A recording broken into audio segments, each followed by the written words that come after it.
쏙쏙 들여다보는 시간입니다. 궁금한 심리 Y입니다. 오늘도 심리학자 정혜인 교수 함께합니다. 나와 계시죠? 네, 안녕하세요. 정혜인입니다. 예, 정혜인 교수님 목소리 듣고 정혜인 교수님의 컨디션과 기분을 제가 딱 안다고 그랬잖아요. 그러실걸요? 알아요. 제가 맨날 알아요. 오늘은 딱 들어보니까 뭔가 잠을 잘 못 주무신 것 같은데 찌뿌둥하신 것 같은데. 모르시는 거 맞습니다. 예, 모르는 걸로 하겠습니다. 네, 주제 빨리 들어가죠. 오늘 뭡니까? 올림픽이 끝났고 내일이면 아마 패럴림픽이 시작이 됩니다. 예. 올림픽을 통해서 재조명되는 선수나 경기들이 있었을 것 같은데 어떠세요? 그럼요. 올해는 우리가 예상보다 더 훌륭한 성적도 거두고 해가지고 더 그럴 겁니다. 근데 올림픽 이야기, 패럴림픽 이야기 말씀하시는 거 보니까 오늘 주제를 제가 알 것 같은데요. 그러세요? 아마 언더독 효과 말씀하시려는 거 아닌가? 네, 오늘은 잘 되면 내 탓, 잘못되면 남 탓에 관련된 이야기를 좀 해보려고 합니다. 하나를 못 맞추네요. 하나를. 다들 그런 경험을 해보셨을 건데요. 예. 정말 노력을 많이 했는데 실패를 했거나 혹은 내가 기울인 노력보다 더 큰 결실을 얻게 되어서 운이 좋았다라고 대답하는 순간들 말입니다. 또 더불어서 노력이나 실패의 원인을 어디서든지 찾고 싶은데 그걸 어디에서 찾는 게 좋은지 고민하는 순간들까지 한번 생각을 해보셨으면 좋겠습니다. 예, 근데 지금 오늘 다룰 주제 잘 되면 내 탓, 잘못되면 남 탓. 이거는 망고의 진리 아닙니까?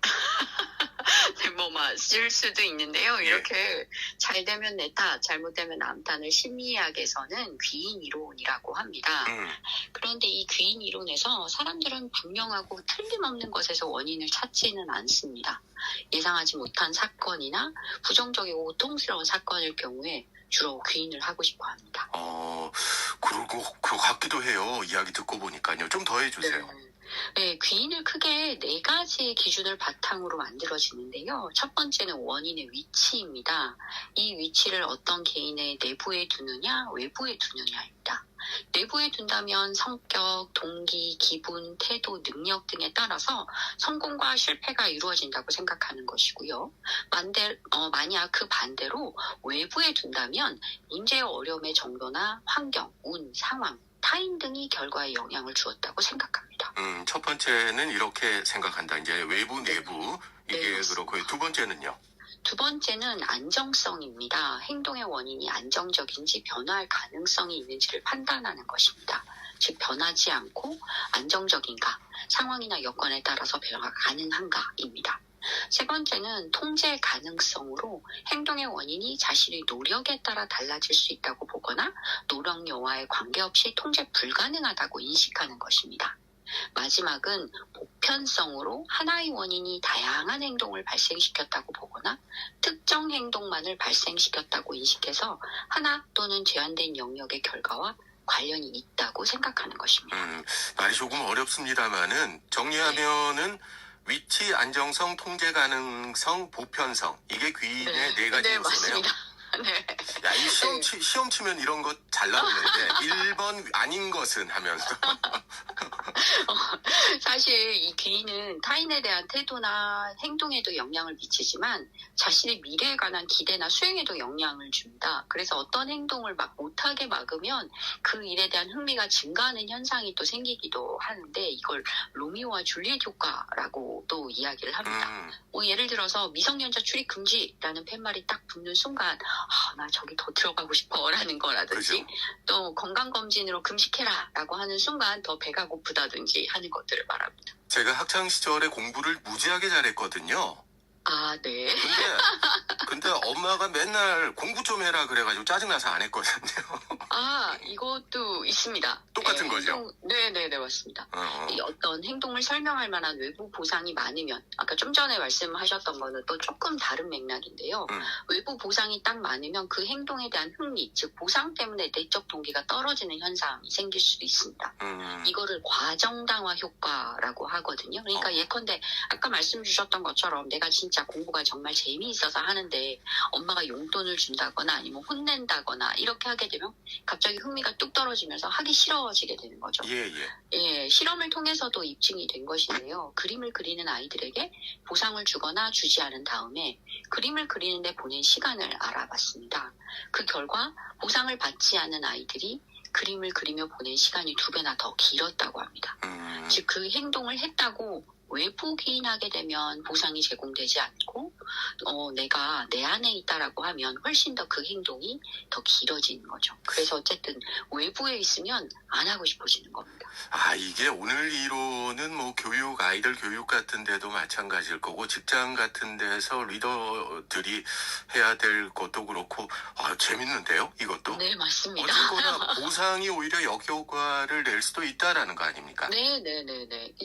그런데 이러한 귀는 사실 또 문화적인 것과도 관련이 매우 깊어서요. 예. 북미나 서유럽에서 개인적인 가치와 목표가 더 중요한 곳과 또 그 남미나 아시아, 아프리카에서는 집단적인 문화를 또 많이 가지고 있어서 가족 간의 일치가 또 중요하다라고 생각을 하기도 합니다. 또 한국이나 일본 같은 동양 문화권에서는 타인의 행동에 대해서 성격 때문이야 하는 그런 어떤 귀인하는 정도보다 이런 부분들은 서양이 더 높고요. 자기 행동에 대해서 성공은 운이 좋았어라고 한다거나 실패한다라고 하면 능력이 모자랐어요 하면서 경향귀인하는 경향을 보인다는 것이죠. 저 비슷한 책을 한 권 읽은 적이 있어요. 네. 우리나라 속담 중에 사촌이 땅 사면 배 아프다는 게 있잖아요. 네네네. 그게 왜 우리나라의 어떤 특징적인 문화냐라는 걸 그 문화인류학자가 쓴 책을 한번 본 적이 있는데 오늘 그 딱이네요, 딱. 네, 맞습니다. 네, 문화에 따라서 굉장히 다르게 나타나는 그러니까요. 것이죠. 네네. 사실 어떤 개인이 다른 사람과 똑같은 상황에 부딪힌다고 해도 행위자인지 또 관찰자인지에 따라서도 또 차이가 발생할 수도 있습니다. 예를 들면 어떤 학생이 자신의 시험 성적이 나쁜 이유를 선생님이 그 문제를 풀 수 있도록 가르쳐주지 않았다 이렇게 말할 수도 있고요. 또 만약에 이 학생의 성적은 굉장히 좋은데 다른 학생의 성적이 나쁜 상황이라면 그 학생은 딴 학생들이 수업 시간에 주의를 기울이지 않았기 때문이다 라고 또 말을 하는 거죠. 그러니까 내 상황에 따라서 귀인이 달라지는 거네요. 네, 맞습니다. 네. 이 재밌는 이론인데 근데 갑자기 생각이 들었습니다. 네, 조금 전에 전 문화적인 거 여기에 제일 관심이 가거든요. 네네. 관심이 가는데 왜 파푸아뉴기니 오지 같은데 아직도 원시적인 생활을 하는 부족들이 있을 거 아니에요. 네네네. 그런 사람들 한번 관찰을 한번 해봤으면 좋겠어요. 그 사람들에게도 이런 게 나타날지 말이지. 당연히 나타날 겁니다. 제가 그래요? 좀 전에 이런 말씀을 드렸지 않습니까? 예. 이 동양 문화권, 남미나 아시아, 아프리카 등 마찬가지인데요. 예. 이 집단적인 문화를 가지고 있는 사람들은 나 혼자 뭐 하지 않고요. 내 주위에 있는 가족들이 어떻게 하느냐에 따라서 따라가려고 하거든요.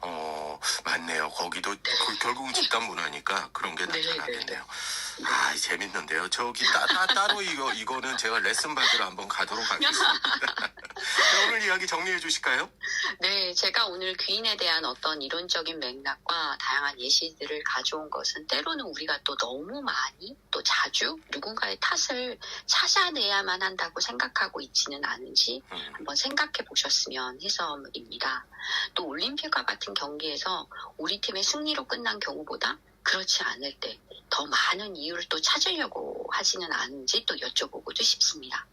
제가 때로는 그 과정에서 오는 결과를 있는 그대로 받아들여 보는 것에 대해서 한번 생각을 해보셨으면 좋겠다 하는 마음에서 가져왔습니다. 세계 역사를 보더라도 꼭 어떤 정치 집단은 뭔가 안 될 때 적을 상정하잖아요. 그것도 비슷한 것 같은데요. 네, 맞습니다. 오늘 우등생입니다. 네. 자, 오늘은 귀인 이론에 대해서 이야기 나눠봤습니다. 심리학자 정혜인 교수였습니다. 오늘 감사합니다. 네, 감사합니다.